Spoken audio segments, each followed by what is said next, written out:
I'm Camila, 32, a tech entrepreneur from Seattle who unexpectedly inherited $9 million when my grandfather's company sold.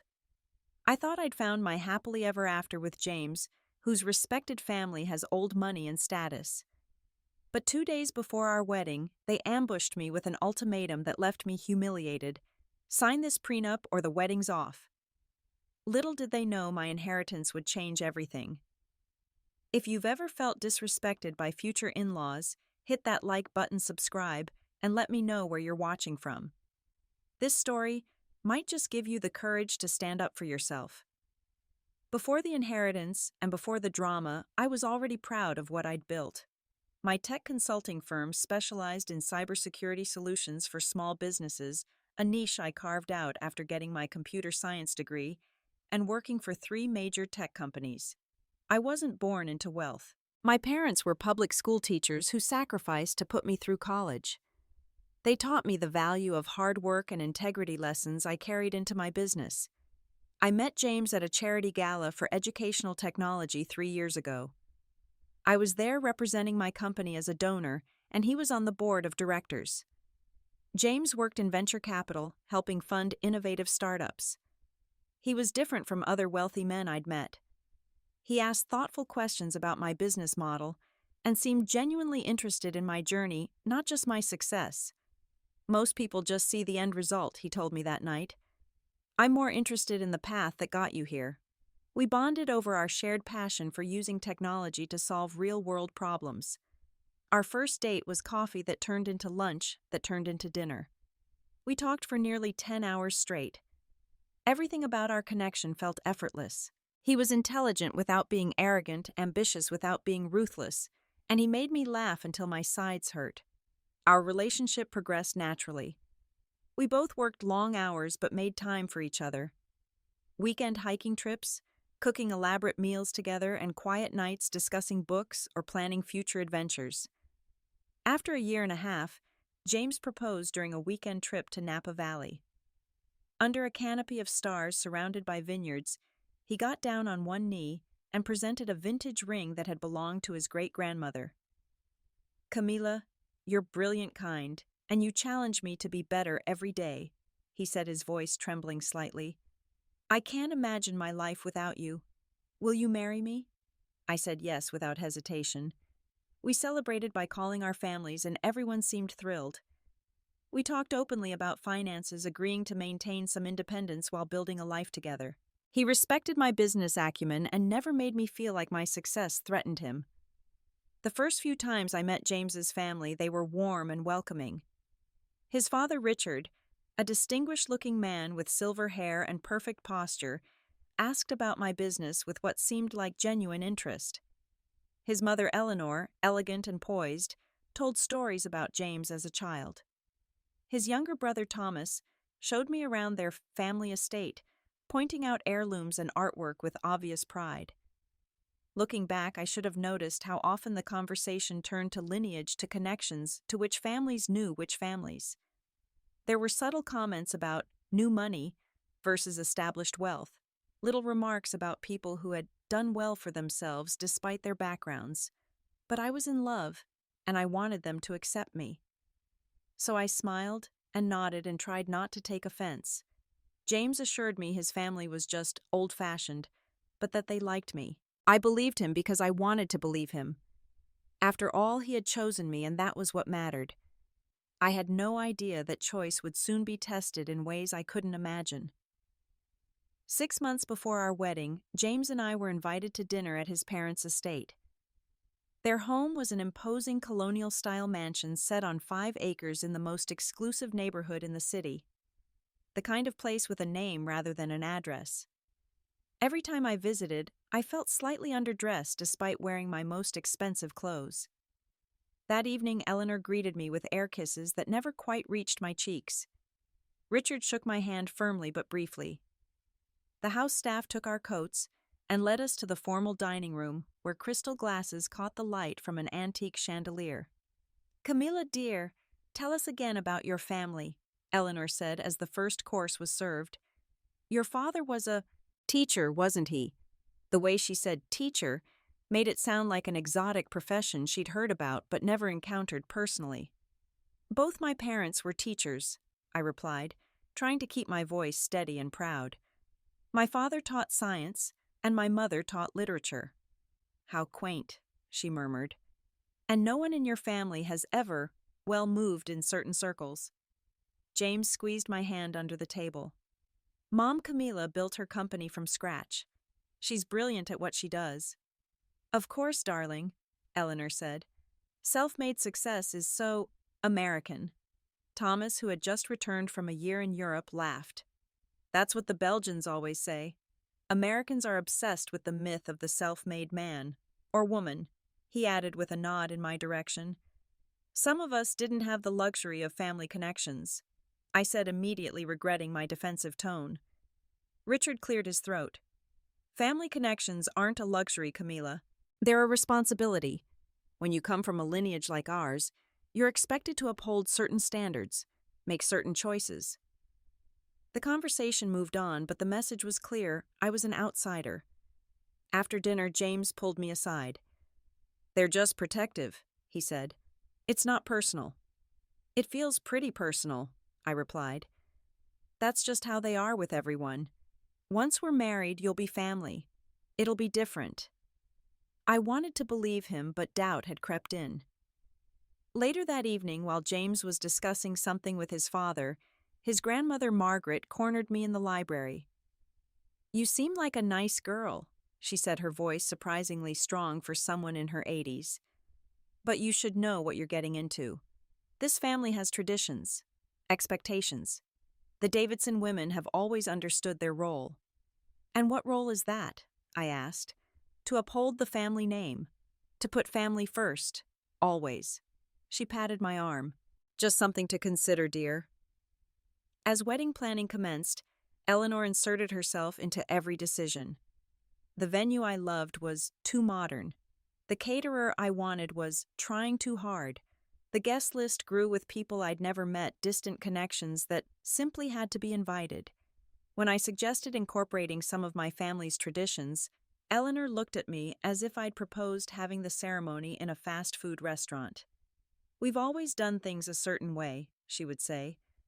The Davidson weddings are known for their consistency. James tried to mediate, but usually ended up siding with his mother. It's easier this way, he'd say. Pick your battles. I was beginning to wonder if our marriage would be the same. Would I always be expected to conform to Davidson traditions? Would James always default to his family's wishes over mine? But I loved him, and I told myself that once the wedding was over, once we were officially husband and wife, things would change. We would create our own traditions, our own family culture. I just needed to get through this period. Then I met his grandmother again at a family dinner. She was surprisingly lucid and pulled me aside. I saw your dress, she said. Not what I would have chosen, but then I'm from a different time. I think it's beautiful, I said, trying to keep my tone light. Beauty isn't everything, my dear. A Davidson bride needs to project the right image. She leaned in closer. Have you discussed the paperwork with James? Paperwork. Don't be naive, child. Every Davidson marriage has protections in place. It's tradition. I had no idea what she meant at the time. I would find out all too soon. As our wedding date approached, the stress of planning intensified. Eleanor called me daily with changes or concerns. The florist wasn't using the right shade of white. The string quartet needed to learn a specific piece that had been played at Davidson weddings for generations. The seating arrangement had to account for decades-old family feuds I knew nothing about. Your wedding is a reflection of our family, Eleanor reminded me constantly. Everything must be perfect. I found myself spending more time managing Eleanor's expectations than enjoying the process. James was increasingly absent, caught up in a major deal at work, leaving me to handle his mother alone. When I expressed frustration, he seemed distracted. Just go with whatever makes her happy, he said. It's easier. I confided in my best friend Lisa over coffee one afternoon. She'd been skeptical of James's family from the beginning. They're steamrolling you, she said bluntly. And James is letting them. He's just trying to keep the peace, I defended, though my conviction was weakening. Peace at what cost? Your voice, your identity. Lisa stirred her coffee thoughtfully. What happens after the wedding? Will they dictate where you live? How you raise your children when you can see your own family? Her questions unsettled me because I'd been wondering the same things. 2 months before the wedding, my life took an unexpected turn. My grandfather, who had started a small tech company in his garage 30 years ago, sold his business to a major corporation. As one of his only relatives, I inherited $9 million. The news came as a complete shock. Grandpa had always lived modestly, and I had no idea his company had become so valuable. I told James immediately, of course. His reaction wasn't what I expected. $9 million, he repeated, his eyes widening. That's incredible, Camila. There was something in his tone I couldn't quite identify. Pride, surprise, or something else. I'm thinking of investing most of it, I said. Maybe expand my business, set up a scholarship fund in my parents' names. You should talk to my family's financial advisor, James suggested quickly. Richard works with some excellent wealth management firms. Old money requires different handling than new acquisitions. I bristled at the phrase, but agreed to consider it. I didn't immediately tell his family about the inheritance, wanting time to process it myself first. But something shifted after that. James began mentioning his family's lawyer, suggesting we should get our paperwork in order before the wedding. He brought up friends who had signed prenuptial agreements, presenting them as normal, responsible precautions. It's not about trust, he assured me. It's about being practical. I wasn't opposed to a prenup in principle. I had assets to protect too, especially now. But the timing felt suspicious, and the sudden urgency made me uncomfortable. Meanwhile, Eleanor's calls increased. She wanted to discuss the wedding gifts, specifically family heirlooms that would eventually come to us. She invited me to lunch with her financial planner to discuss integrating into the family portfolio. Richard asked pointed questions about my inheritance when we met for dinner. $9 million is a significant responsibility, he said gravely. Without proper management, such windfalls can disappear quickly. The pressure mounted as the wedding approached. James's family scheduled meetings with their lawyers that always seemed to get postponed or rescheduled when I asked for my own lawyer to be present. They spoke of family trusts and asset protection in vague terms that left me confused and increasingly suspicious. One evening, after another tense phone call with Eleanor about wedding details, I confronted James. Is your family interested in me or my money? I asked directly. He looked shocked. That's an awful thing to say. They're trying to welcome you into the family. It doesn't feel like a welcome. It feels like a financial audit. You're being paranoid, he said dismissively. They've always been careful about money. It's how they've preserved their wealth for generations. I tried to believe him, but the seed of doubt had grown into something I couldn't ignore. Something wasn't right, and I was beginning to fear what that might mean for our future. 1 week before our wedding, James insisted we have dinner at his parents' house to finalize some details. I was exhausted from last-minute wedding preparations, but agreed, hoping to resolve the lingering tension.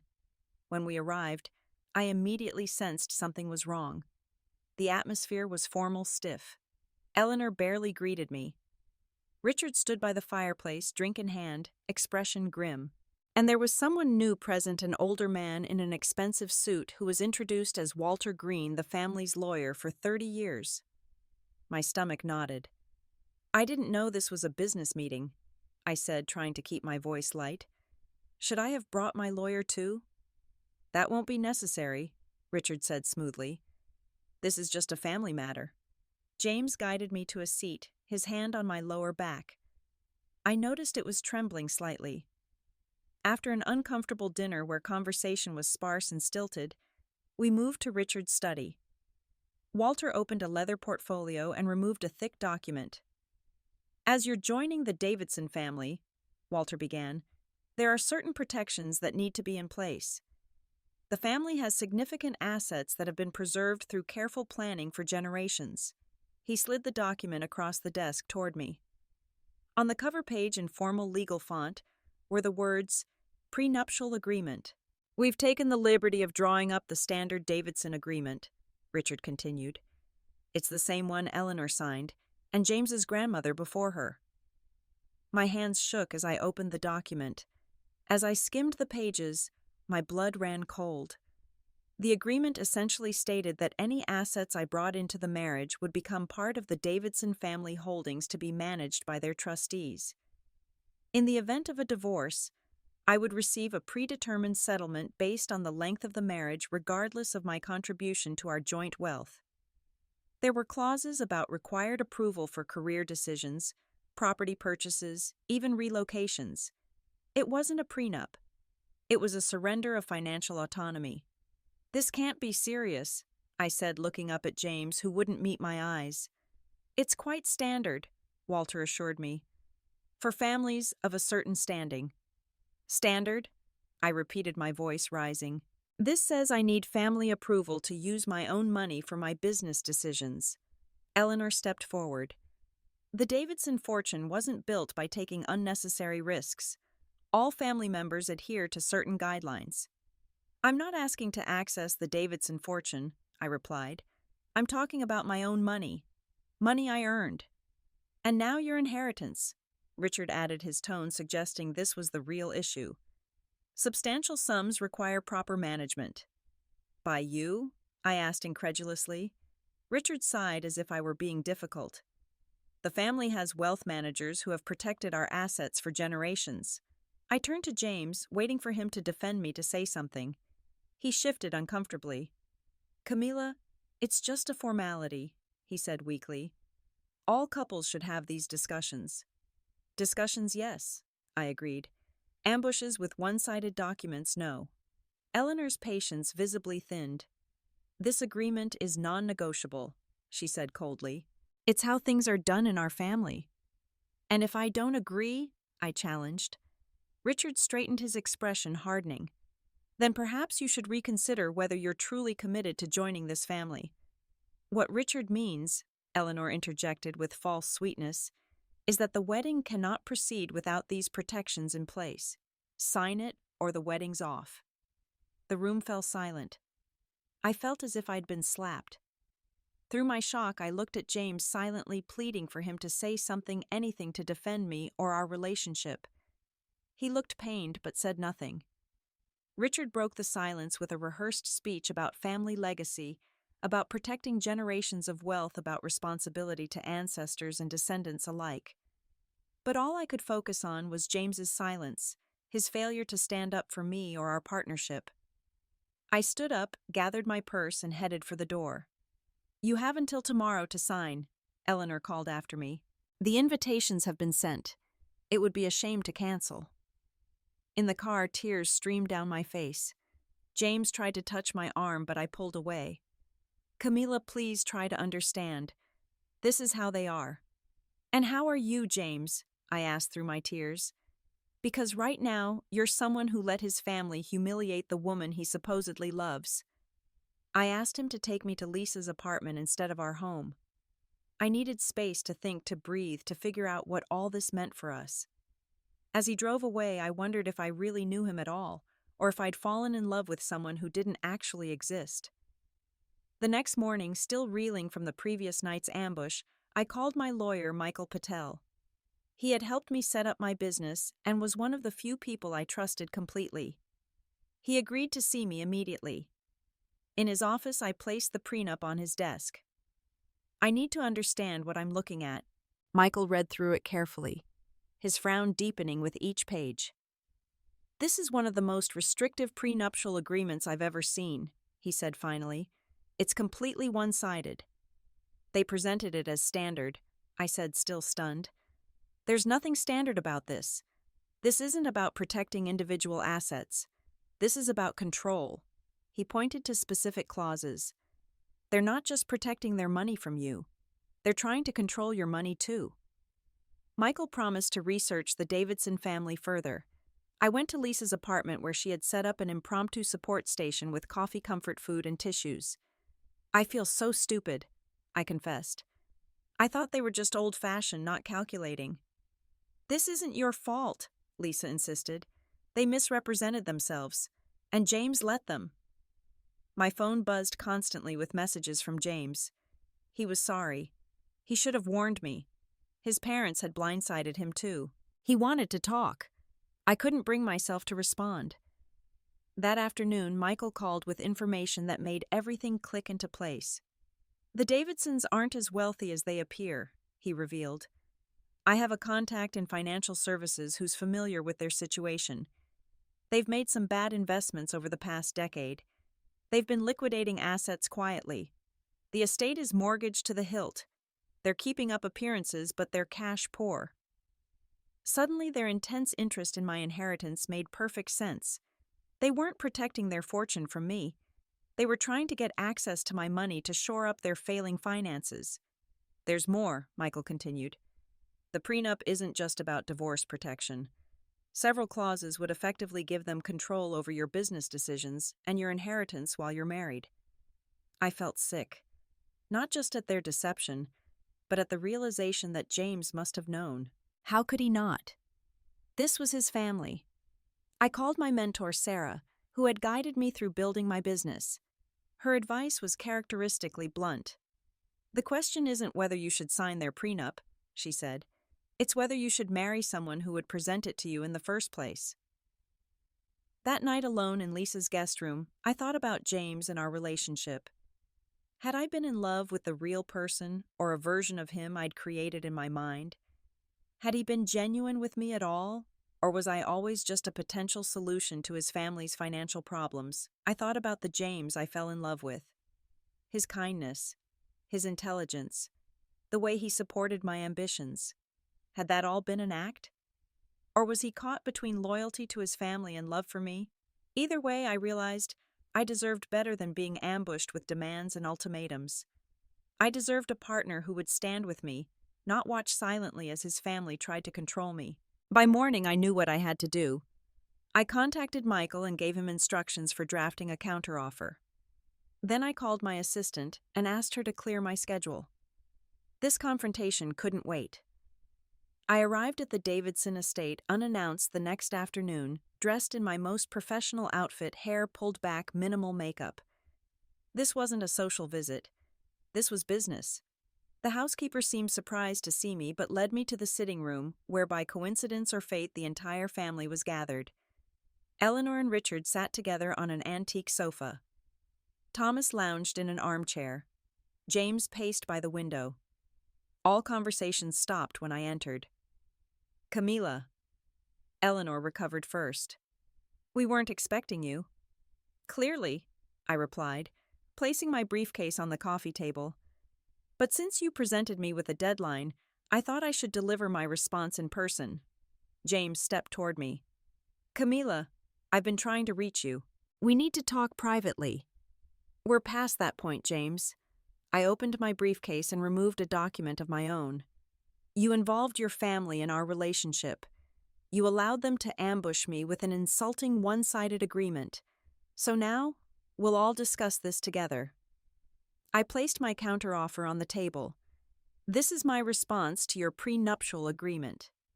Richard reached for it, his expression a mixture of surprise and irritation. You weren't supposed to have this reviewed. It was a private family matter. That's your first misconception, I said coolly. I'm not joining your family as a subordinate. I would be joining as an equal partner to James. And equal partners don't sign away their rights without review. As Richard skimmed my counteroffer, his face reddened. This is preposterous. It's actually quite reasonable, I countered. It protects both parties' individual assets. It establishes clear parameters for shared finances. And most importantly, it respects both of our autonomy. It demands full financial disclosure from our family, Richard sputtered. Just as your document demanded from me, I pointed out. Partnerships require transparency. I know that's not a concept the Davidson family is familiar with, but it's non-negotiable for me. Eleanor stood up, her posture rigid. I don't know who you think you are coming into our home and making demands. I know exactly who I am, I replied, my voice steady despite my racing heart. I'm the woman your son asked to marry him. I'm the entrepreneur who built a successful business from nothing, and I'm the person you tried to manipulate for financial gain." The room fell silent. James stared at me, his expression unreadable. "Yes, I know about your financial troubles," I continued.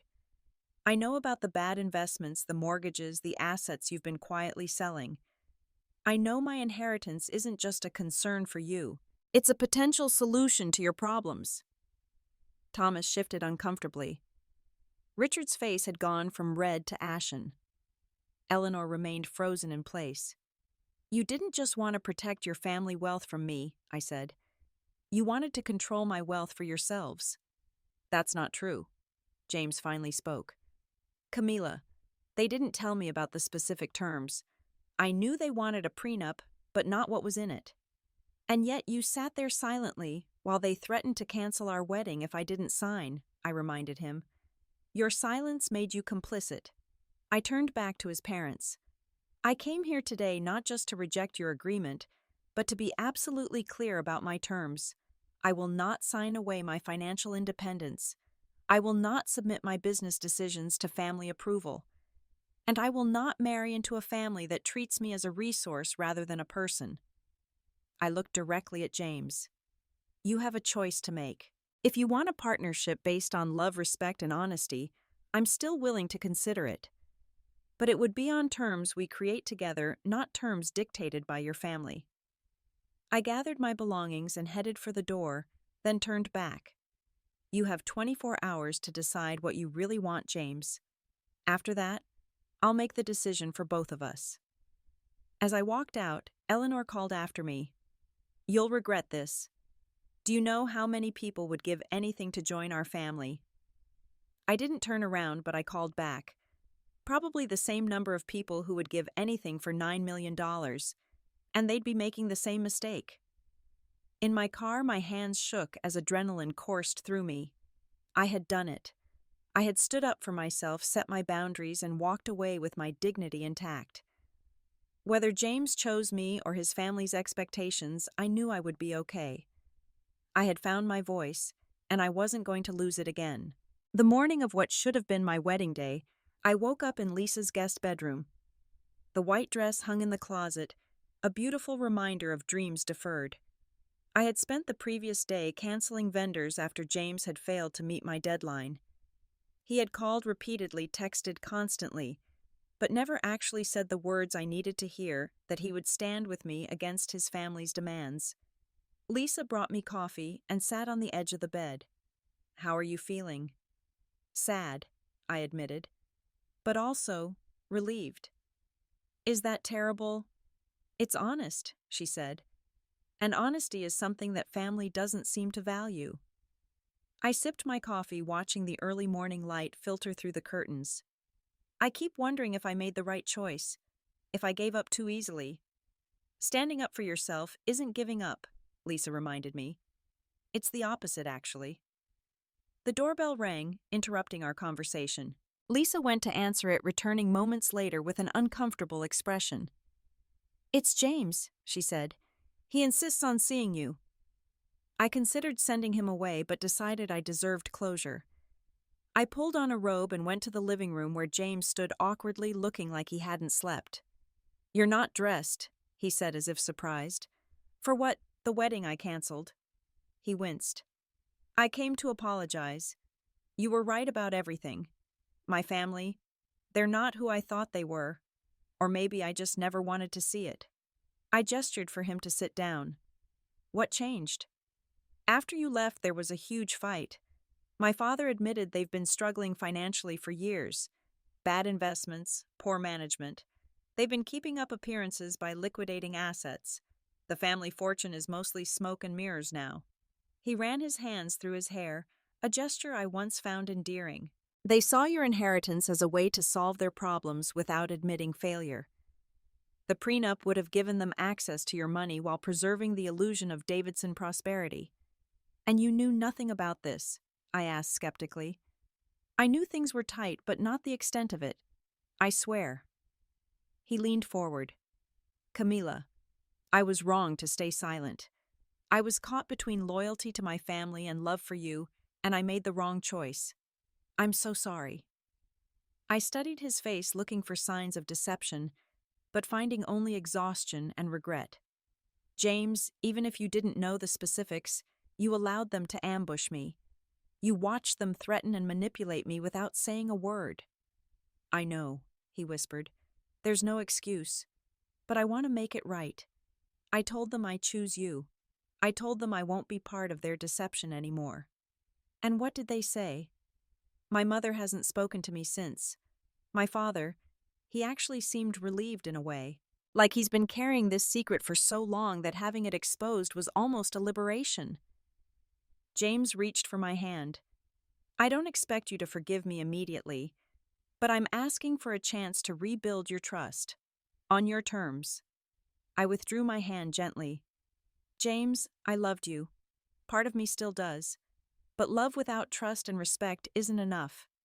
What can I do to fix this? He pleaded. I thought carefully before responding.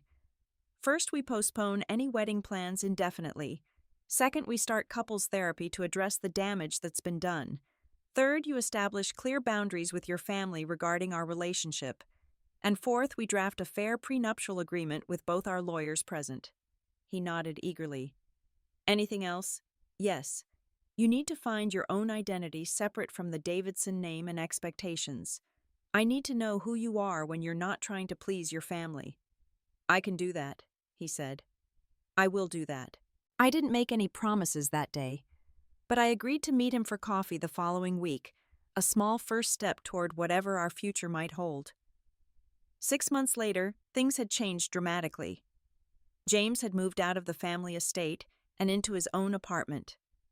He started therapy both with me and individually. He found a new job at a smaller firm where his last name carried no special weight. Most importantly, he began standing up to his family, setting boundaries that they reluctantly learned to respect. The Davidson financial troubles eventually became public knowledge. Richard was forced to sell the family estate and downsize considerably. Eleanor struggled with the change in status, but was slowly adapting to a less extravagant lifestyle. As for me, I used part of my inheritance to establish a foundation providing grants and mentorship to women entrepreneurs from disadvantaged backgrounds. The work was fulfilling in ways money could never be. James and I were taking things slowly, rebuilding our relationship on a foundation of honesty and mutual respect. We drafted a fair prenuptial agreement that protected both our interests while allowing for true partnership. The wedding was still on hold, but for the first time I felt we were moving toward a genuine future together rather than a facade. The greatest lesson in all of this wasn't about money or status or even love. It was about self-worth. About recognizing that no relationship should require you to compromise your dignity or independence. About understanding that someone who truly values you will stand beside you, not watch silently as others try to diminish you. True partnerships are built on mutual respect, not ultimatums. On transparent communication, not manipulation. On love that empowers, rather than controls. Have you ever had to stand up to someone who tried to diminish your worth? I'd love to hear your stories in the comments below. If this story resonated with you, please like and subscribe to hear more experiences that might help you navigate your own relationships. Remember, you deserve a partner who values you for who you are, not what you have. Thank you for listening, and I wish you relationships built on respect, honesty, and true partnership.